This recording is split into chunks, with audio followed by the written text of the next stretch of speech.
Welcome to Chase Talks, and my name's Chase. Today, we are going to be doing the pick'ems for the League of Legends World Championship knockout stage. Now, last time when I went over my pick'ems for the group stage, what I did was I did the pick'ems and then I made a second video where I was going over it, and I didn't actually do the pick'ems in the video itself. But rather than this, I don't have if I switch over to the knockout stage really quick, I don't have the knockout stage filled out at all. So I'm gonna fill it in and explain my reasonings as I fill it in. But really quick, starting with the group stage, I just kind of wanted to go over my thoughts and kind of where everything ended up for each of the groups. So in Group A, I was really happy that Freaka ended up making the run. They ended up going 4-0. They went from being 0-2 to 4-0, so they definitely showed up, securing that first seed going forward. I definitely think that they saw kind of they tightened up their form, if that makes sense. They shored up their form to kind of move themselves forward. Fengvu Buffalo definitely did actually probably exceeded my expectations because I probably didn't even expect them to get 2 wins, and they still managed to pull away 2 wins in this group. Flash Wolves definitely disappointed me a little bit, and G2 definitely surprised me a little bit. But the way G2 performed in the play-in stage and in the EULCS World or EULCS Worlds EULCS Championship, I definitely didn't think they were going to make it out of this group. Yeah, they did play well in the. Did they have to play in the qualifier? I don't remember if they had to play in the qualifier. I think they did. They had to play in the qualifier for Worlds. Did they have to play in the Gauntlet? I'm pretty sure they were the team that. Yeah. They had to play in the Gauntlet because Vitality qualified on points. So yes, G2 had to play in the Gauntlet. I remember now. I had to think about that for a second. G2 played well in the Gauntlet, but they didn't play very well. They got 3-0'd by Misfix, and I predicted that 3-0. But I talked about that in another video.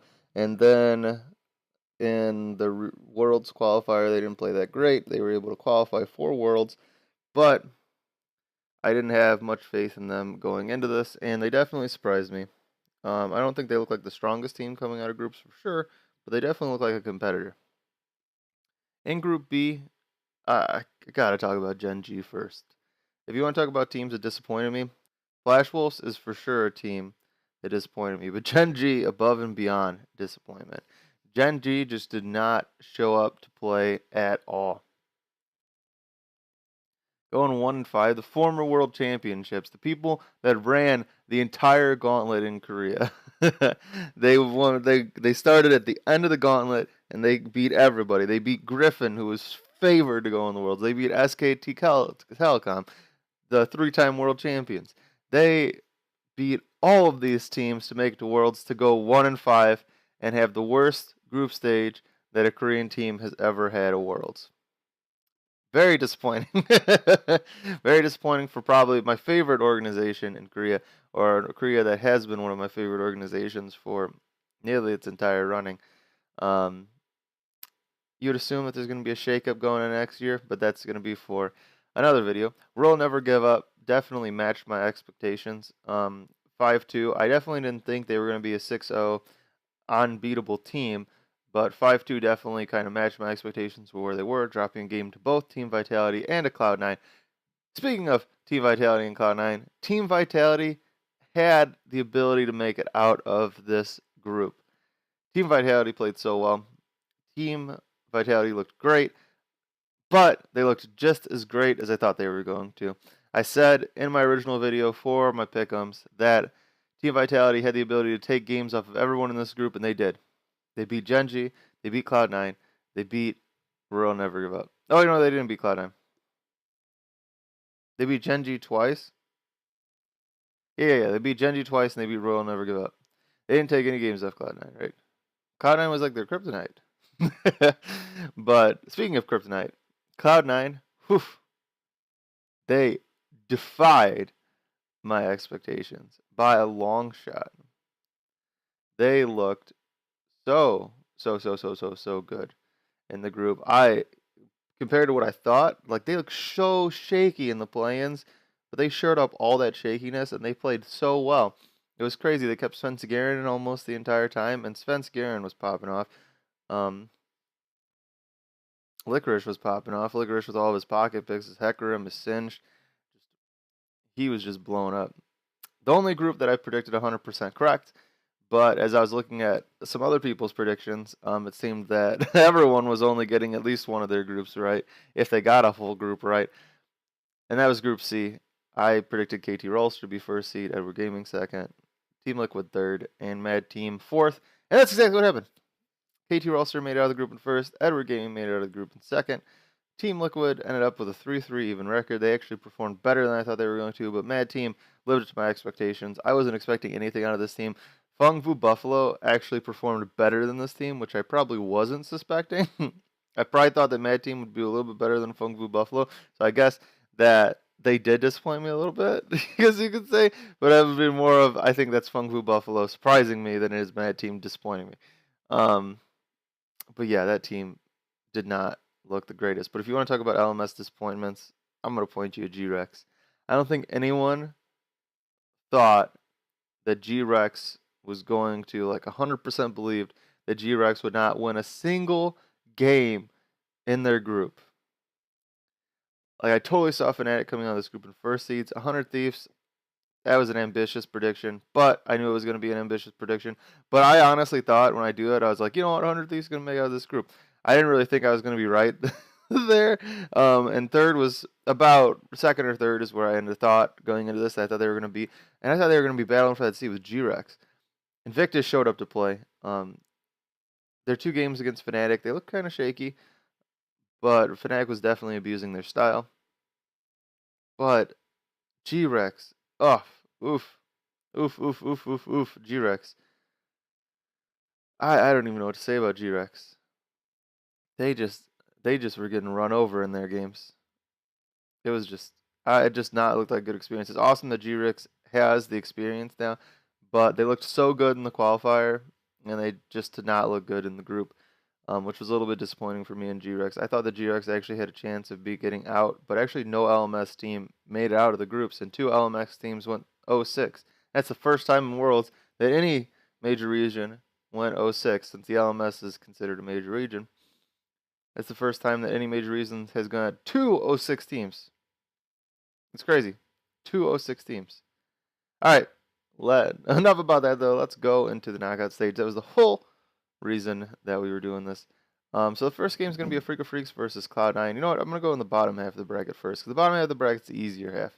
I definitely think KT Rolster is going to beat Invictus, and Roll Never Give Up is going to beat G2. I can pop those in without even really thinking about it. The reason for this is because Invictus Gaming looked super shaky against their Fnatic.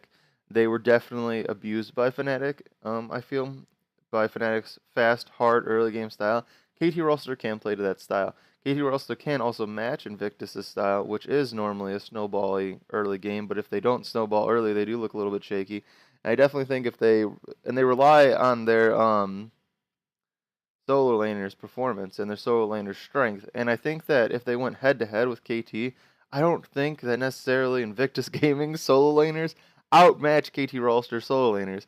And I feel like if KT Rolster gets out of laning phase even or with a slight advantage, they just win. I think that's going to be a 3-0 for KT Rolster. It might be like crazy saying that, but if I could put in my things, I'd put a 3-0 in for KT Rolster.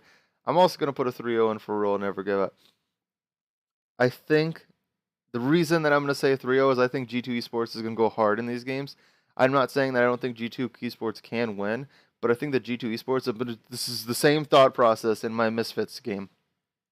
G2 Esports is going to go super hard in their games and try and match, like, above and beyond aggression against Royal Never Give Up. Because you saw in the 2 games that they faltered were games that they were super aggressive. I think G2 Esports is going to play to that aggressive style, and G2 Esports is either going to 3-0 Royal Never Give Up, where they just like roll through and Royal Never Give Up just crumbles under the aggression, or Royal Never Give Up matches that aggressive style and 3-0s G2 Esports, because G2 Esports puts all their eggs in that basket. They're not able to take away with the advantages, and they end up losing the game over and over and over again. And I think that even if they make adaptations in between the games, G2 Esports is still going to be adapting that aggressive style. So they're going to be putting more eggs in that basket. It's going to be the Perks games. It's going to be the Perks show and the Wonder show where Hjarnan tries not to lose the bot lane to Uzi.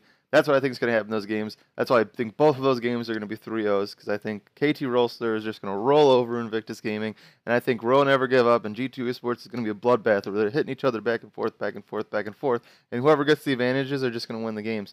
And I know that can set up for like, oh, it's a 3-2 series because if G2 Esports gets some advantage some games, and Royal Never Give Up gets the other advantage in the other games. But I feel like in the aggressive style, the first game is going to tell us a lot. Can Royal Never Give Up match G2's aggression, or can G2 over-aggress Royal Never Give Up? And I think our first game is going to show that. And yeah, Royal Never Give Up could adapt even if G2 Esports wins, and they could like reverse sweep where G2 Esports keeps hitting them, and then after the second game they start hitting a wall. But I think it's just going to set the tempo of the game. The first game is going to mean it. Then G2 Esports either takes that momentum and rolls it into 2 more game victories, or Royal Never Give Up is just a wall that G2 Esports keeps smashing into over and over again. You can't do anything about. So that's what I think about the bottom half of the bracket, and we have a crazy semifinal here that I'll talk about in a second. Between a Freak of Freaks and Cloud9, that's hard. I'm gonna pick Cloud9. And people might be like, whoa, why are you picking Cloud9 here, not the Afrika Freaks? You were the one that was all on the Afrika Freak hype train when we were in the group stage. And you even made another video complaining about Afrika Freak not playing well. And the reason that I'm going to say Cloud9 is because I feel like in Afrika's games, they showed a little bit of a weakness to fast tempo games. And where did Cloud9 pick up their victories? Against a full fast tempo team like Team Vitality, Rural Never Give Up, and pick up their victories against Gen G. They picked them up by playing fast tempo games. Afrika Freaks is a team that generally likes to slow down their games and play a very slow, controlled style. Mostly a 4-1 style where they have Keen split pushing, they have Keen doing his own carry thing, while the rest of the team groups and tries to make plays. If Cloud9 can just punish that style, I think that Wonder and Keen match up very well together. So I think that Wonder can kind of block and butt heads with Keen. And then I think at that point, if you're looking at the 4v4 of Afrika Freaks versus Cloud9, like if Cloud9 matches their style, but they go aggressive, and they go aggressive from the early game, they match that style, Wonder and Keen are going to be butting heads, and if you can count that as like an equal levels out, but I think you look at Jensen, Sneaky, the other half of Cloud9, they just outmatch Afrika Freaks' other half. I think this is going to be a close series. I think this is going to go back and forth. This is a 3-2 series in my mind. Maybe a 3-1 series, but I don't think that Cloud9 is just going to roll over Afrika Freaks, but I definitely think, especially because Afrika Freaks is a very good preparation team, but I definitely think that Cloud9 comes away with the advantage in this matchup.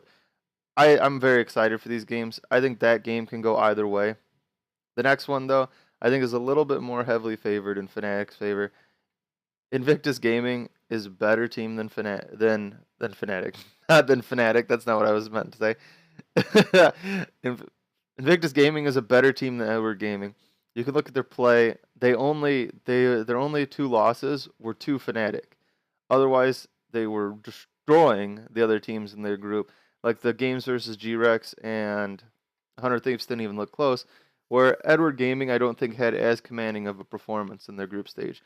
Fnatic, especially with both their top laners, they have the ability to play a very aggressive top lane style, or they have the ability to play a very controlled top lane style and move either that control or that aggression to the map.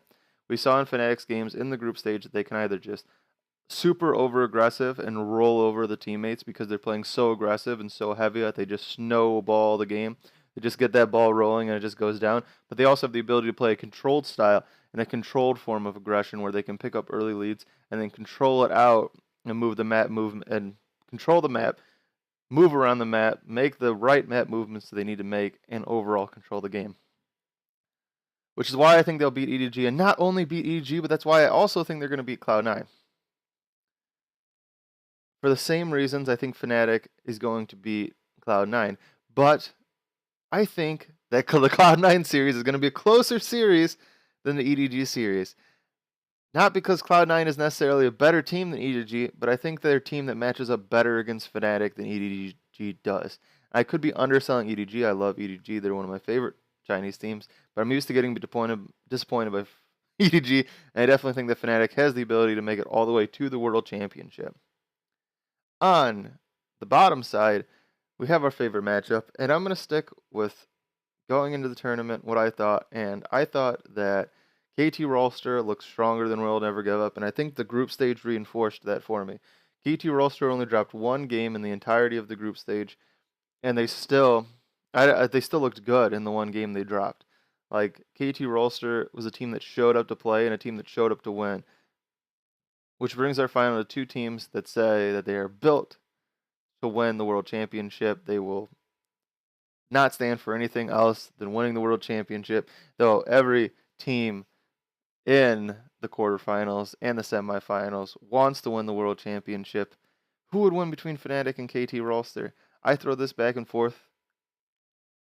I may not be making the smartest decision when I do this, but I think it's the right one. I'm going to say that Fnatic can beat KT Rolster. I don't think many people would agree with that statement, that Fnatic can beat KT Rolster, because KT Rolster just looks so strong. They look so clean going into this, but I think that Fnatic has the ability to take it home. The EU teams look so strong, and I actually think that there's a good argument for the EU being like one of the most powerful regions going into this, because they look so good. And if they show up, like G2 Esports shows up, like if G2 would upset Royal Never Give Up, and Fnatic well, it's not upset, they're favored in Edward Gaming. So if Fnatic beats Edward Gaming, G2 shows up and beats RNG, and then ends up being a KT G2 and then a C9 Fnatic semifinals. I know that it's been for a while. Europe has been seen as a good region, but they're definitely, I feel, I don't know who else would be in the top three other than the LPL, the LCK, and EU, LCS. Those are definitely the three strongest regions that we have. I definitely think that that's going to be shown up in our semifinals, with the only real upset for Korea would actually be the Cloud9. And then I actually have the Western teams being the only teams that can beat the Korean teams. I don't know what that means. I don't know what that means exactly, but I definitely don't know what that means for me. I have predicted other teams based on favorites. Fnatic is a team that I very much enjoy, so I might be a little bit biased picking this, but Fnatic's come to play. You can even hear that in Caps' interview where he said, in order to be the best team, we're going to have to make it to the World Championship Finals, and we're going to have to beat the second best team in the world. And I think that many people would agree, though it is a point of content that, or not content, it is a point of discussion that KT Rolster is the best team in the world. The only other team that I feel like people would argue is that RNG is the best team in the world. I personally think KT Rolster is better than RNG. So if Fnatic's going to win the Worlds, they have to beat KT Rolsters to do it, and I think that they can do it. But and after all said and done, that is just my opinion. And leave yours down in the comment section below. Do you think Fnatic can clinch the World Championship? Do you think Cloud9 is going to make it to the World Championship? Do you think Cloud9 is even going to be able to beat a Freak of Freaks? Do you think I'm totally crazy and every one of my predictions is wrong? Because I think that part of them might be. But this has been the Worlds of upsets. There's been so much shaken up in the brackets. The only thing that didn't end up being upset was every first place team that, for the most part, that I predicted at least, every first place team that I predicted going into groups ended up being a first place team leaving groups. So that's not an upset, but the rest of the standings was shaken up crazy. It's been a crazy World Championships. I think anything can happen. I think this is the EU LCS's best chance in a while to win Worlds, probably since CLG EU in Season 2, because they made a good run. And there was some crazy stuff in those games, and they probably could have won that Worlds. But I think this is their best chance in a long time, and I definitely think they can do it. That's going to be it for this video, so thanks for watching. Remember to rate the video, comment the video, and subscribe so you never miss another episode of Chase Talks. And until next time, this is Chase, signing off.